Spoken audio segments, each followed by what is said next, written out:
திமுக என்ன சொல்றாங்க, எங்கள் கொள்கை இருக்குன்றாங்க. ஓகே. டிஎம்கே என்ன சொல்றாங்க, இவ்வளவு நாளா நாங்க எடுத்துட்டு இருக்கோம், தொடர்ந்து எதிர்ப்புன்றாங்க. அப்ப ஏன் இந்த ஒரே அணிக்கு வரக்கூடாது? இதுதான் திருமாவளவன் எடுத்து அண்ணன் திருமா அவர்களை பொறுத்த மட்டும் அவருடைய கருத்து என்பது தொலைநோக்கான கருத்து. பாஜக RSS அதிகாரம் இல்லாத ஒரு மாநிலமாக அரசியல் தமிழ்நாட்டில் தொடரும்னு நினைக்கிறாரு. எங்களுடைய தலைவர், பாராளுமன்ற எதிர்க்கட்சி தலைவர் ராகுல் காந்தி என்ன விரும்புறாருன்னா, நம்ம ஒரு மதசார்பற்ற நாடாக இருக்கணும். என்ன பிரச்சனை இருக்கோ அந்த அடிப்படையில பண்ற டைம்ல இந்தியா கூட்டணியில அங்கம் வைக்கக்கூடிய ஒரு சூழ்நிலை வரும். அதனால அந்த முடிவை எடுக்கணும்னு அவர் கேட்டிருக்காரு. திமுக என்ன சொல்றாங்க, எங்கள் கொள்கை இருக்குன்றாங்க. ஓகே. டிஎம்கே என்ன சொல்றாங்க, இவ்வளவு நாளா நாங்க எடுத்துட்டு இருக்கோம், தொடர்ந்து எதிர்ப்புன்றாங்க. இந்தியா பிளாக் என்ன சொல்லுது, அவங்களை எதிர்ப்பதுதான் அரசியல். அப்ப ஏன் இந்த ஒரே அணிக்கு வரக்கூடாது? இதுதான் திருமாவளவன் எடுத்து என்ன தப்பு இருக்குது? கேரளாவில் காங்கிரஸையும் இடதுசாரிகளும் பயங்கரமான மோதல். பினராயி விஜயன் RSS காரங்களே பேசுறாரு. ராகுல் காந்தி அங்க இந்தியா பிளாக்ல கூட்டணியில மார்க்சிஸ்டும் உட்கார்ந்து, காங்கிரஸும் உட்கார்ந்து. மேற்கு வங்கத்தில் மம்தா பானர்ஜிக்கும் காங்கிரசுக்கும் சண்டை. ஆனா இந்தியா பிளாக்ல ரெண்டு பேரும் ஒன்னா உட்கார்றாங்க. தமிழ்நாட்டில் அப்படி ஒரு அரசு நடக்கக்கூடாதா? இதை திருமாவளவன் சொன்னா உங்களால் அதை புரிந்து கொள்ள முடியாதா? உங்க கட்சியில இருந்து ஆணை தூக்குறாங்களே. இப்ப கூட நான் ரெடியா இருக்கிறேன். எவ்வளவு பேர் வேணும் நானே அனுப்பி வைக்கிறேன். எங்க பாசறையில் உங்களுக்கு தேவையான அளவுக்கு படைத்தளபதிகள் உருவாகி இருக்கிறார்கள் என்றால் அது எனக்கு மகிழ்ச்சி தானே. இவர்கள் வந்துதான் அதை மீட்டெடுக்க முடியும் என்று உள்ளபடியே நீங்கள் நம்பினால் எவ்வளவு பேர் வேணும் சொல்லுங்க. தளபதிகளை அனுப்பி வைக்க நான் தயாராக இருக்கிறேன். பாஜகவை எதிர்ப்பதற்கு தமிழ்நாட்டில் தாவேகாவும் திமுகவும் ஒரே அணியில வரணும், அது எதிர்ப்புல உறுதியா இருக்கும் அப்படின்னு விசிக திருமாவளவன் பேசுறாரு. எப்படி புரிஞ்சுங்கன்னா காங்கிரஸ் எப்படி பார்க்குது, தேசிய அளவில் இந்த திமுகவுடைய ரோல் என்ன இல்லை, அண்ணன் திருமா அவர்களுடைய பார்வை என்பது தொலைநோக்கு பார்வை. அவருக்கு சொல்கிற அரசியல் என்பது புரிந்து கொள்ள வேணும். இது இன்றைக்கி நடக்கிற கண்டெம்பரரி பாலிட்டிக்ஸோட மட்டும் நம்ம கனெக்ட் பண்ணி பார்க்கக்கூடாது. சட்டமன்றத்தில் இருக்க எம்எல்ஏக்களுடைய விஷயத்தை மட்டும் கனெக்ட் பண்ணி பார்க்கக்கூடாது. இன்னும் திருமா அவர்கள் சொல்கிறது என்னென்னு கேட்டிங்கன்னா, தேசிய அளவில் பாஜகவை எதிர்க்கணும். எதிர்க்கிறது இப்போ கேரளா மாடல் மாதிரி. கேரளாவில் எப்படி கம்யூனிஸ்ட்டும் காங்கிரஸும் நேர் எதிராக இருக்கணுமோ, ஆனால் நாங்கள் பாஜக எதிர்ப்பில் ஒற்றுமையாக இருக்கோம். அந்த நிலையை அண்ணன் திருமா அவர்கள் சொல்லிட்டு வராங்க. அது மாதிரி தமிழ்நாட்டில் ஒரு நிலை உருவாகணும், அதற்கு இரண்டு கட்சிகளும் அது தயாராகணும் அப்படிங்கிறாங்க. பர்சனலாக இங்கே அவங்க ரெண்டு பேருக்கும் உள்ள டிஃப்ரென்சஸை அவர் கம்மி பண்ணி ரெண்டு பேரும் சேர்ந்து நிற்கணும்னு அந்த வார்த்தை சொல்லலை.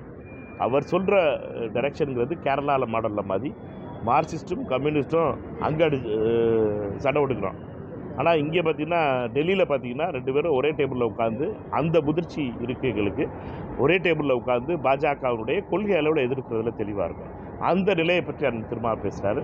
அதில் பத்திரிகை நண்பர்களுக்கு என்னுடைய வேண்டுகோள், அதை கட் பேஸ்ட் மட்டும் பண்ணி போட்டுறாது. நான் இப்போ சொல்கிறதையும் என்னென்னா, நீங்கள் கட் பேஸ்ட் போட் பண்ணிட்டீங்கன்னா, எடிட் பண்ணிட்டீங்கன்னா நான் சொல்கிற அர்த்தமே வேறு மாதிரி ஆயிடுது. அதனால் அது மாதிரி தான் அண்ணன் திருமா அவர்களை பொறுத்த மட்டும் அவருடைய கருத்து என்பது தொலைநோக்கான கருத்து. தமிழகம் ஒரு பாஜக இல்லாத RSS அதிகாரம் இல்லாத ஒரு மாநிலமாக அரசியல் தமிழ்நாட்டில் தொடரும்னு நினைக்கிறாரு. அதனுடைய வெளிப்பாடு தான் அவர் சொல்கிற பிளான். கூட்டணி, அதாவது ராகுல் காந்தியோட பாரத பிரதமர் ஆக்குறதுக்காக வேண்டி தொடங்கப்பட்ட ஒரு கூட்டணி. இந்த கூட்டணியில திமுக தான் முதன்மையா இருக்கு. இப்போ அந்த கூட்டணியில திமுக இருக்கிறதா இல்லையாங்கிற ஒரு சந்தேகம் இருக்கக்கூடிய சூழல்ல தாவேகாவுடைய ஆதரவு கட்சியான திருமாவளவன் இந்திய கூட்டணியில தாவேகாவை இணைஞ்சு செயல்படக்குள்ள வாய்ப்பு இருக்குன்னு எப்படி பாக்குறீங்க? தேசிய அளவுல இந்தியா கூட்டணி எதுக்காக உருவாக்கப்பட்டதுன்னா, மத சார்பற்ற ஒரு கூட்டணியா இயங்கணும். ஏன்னா இந்தியாவில் இருக்கக்கூடிய ஒவ்வொரு மாநிலங்கள்லையும் ஒவ்வொரு விதங்கள்ல வித்தியாசங்கள் இருக்கு. ஒவ்வொரு கலாச்சாரம் இருக்கும், ஒவ்வொரு நடைமுறை இருக்கும், பல்வேறு மொழிகள் பேசக்கூடியவங்க, ஒவ்வொரு மாநிலத்துக்கு மாநிலம் வேறுபடுது. எங்களுடைய தலைவர், பாராளுமன்ற எதிர்க்கட்சி தலைவர் ராகுல் காந்தி என்ன விரும்புறாருன்னா, நம்ம ஒரு மதசார்பற்ற நாடாக இருக்கணும். அரசியலமைப்பு சட்டம் என்ன சொல்லுகிறதோ அதுக்கு மாதிரி அந்த அரசியலமைப்பு சட்டத்தை பாதுகாக்கக்கூடிய ஒரு நாடாக இருக்கணும்னு விரும்புறாரு. சகோதரத்துவத்தோடு இருக்கணும்னு விரும்புறாரு. அந்த அடிப்படையில ஒரு மதசார்பற்ற நாடா இருக்கணும்னா அவங்க யாரு கூட இன்னைக்கு வந்து இந்திய அளவுல பிரதான எதிர்க்கட்சி இன்னைக்கு காங்கிரஸ் இருக்கு, ஆளுங்கட்சி பிஜேபி. அதனால மதசார்பற்ற அணிக்கு கூட தான் இருக்க முடியும்.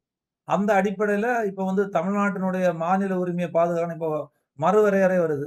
கடந்த அரசாங்கம் வந்து திராவிட முன்னேற்ற கழகத்துடைய அரசாங்கம் அதை வந்து கடுமையா எதிர்த்தது. அதனால அவங்க வந்து இஷ்யூஸ், அதாவது பிரச்சனையினுடைய அடிப்படையில வந்து கொள்கை சார்ந்து அந்தந்த கட்சிகள் இது பாராளுமன்றத்துல வந்து அந்த இஷ்யூஸ் பேசிட்டு தான் முன்னெடுக்கும்.